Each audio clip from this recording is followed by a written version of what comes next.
ہمارے ایک بزرگ ہے، آپ نے بھی نام سنا ہے، میں نے بھی نام سنا ہے، میں نے دیکھا بھی، زیارت بھی میں نے کی۔ کراچی سے میں آیا ان کی زیارت کے لیے، مفتی محمود کے شاگرد ہیں مولانا محمد موسیٰ روحانی البازی۔ وہ فرماتے ہیں کہ ان کے حالات میں لکھتے ہیں کہ جب بدر کے میدان پہ گئے تو مصلی بچھا کر کے وہاں اپنے 2 رکعت نفل پڑھی تو موسیٰ ہی تھا، مولوی منظور تھوڑی تھا۔ ہر بندے کا اپنا ایک مسئلہ ہوتا ہے۔ تو مولانا موسیٰ روحانی البازی رحمۃ اللہ علیہ نفل پڑھنے کے بعد زار و قطار رو رہے ہیں اور فرما رہے ہیں کہ اے بدر کی سرزمین، تو بہت خوش قسمت ہے کہ آپ نے ابو بکر، عمر، عثمان اور محمد کو دیکھا۔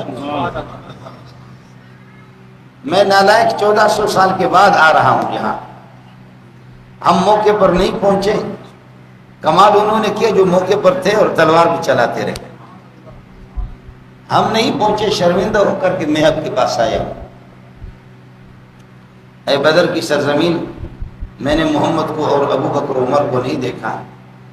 اے بدر کی زمین، یہ بتا دے کہ کس کس جگہ پر محمد کے قدم پڑے تاکہ میں اس کو بوسہ لے لوں۔ یقیناً اسی سرزمین پہ یہ جنگ لڑی گئی اور یہ جہاد یہیں پر ہوا۔ تو میں نے عرض کیا کہ وہ مولانا محمد موسیٰ روحانی البازی تھے، وہ مولوی منظور نہیں تھا، یا مفتی احتشام صاحب نہیں تھا، وہ مولانا موسیٰ تھے۔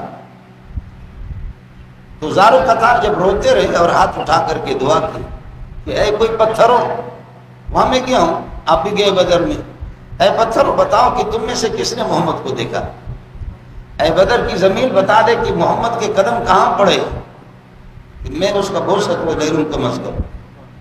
فرمایا کہ اچانک آواز آ گئی، ادھر سے بھی آواز آ رہی، ادھر سے بھی آواز، تعال یا موسیٰ انا رأیت رسول اللہ صلی اللہ علیہ وسلم، تعال یا موسیٰ انا رأیت رسول اللہ صلی اللہ علیہ وسلم، موسیٰ ادھر آ جا، میرے اوپر محمد کے قدم پڑ گئے، میں نے محمد کو دیکھا۔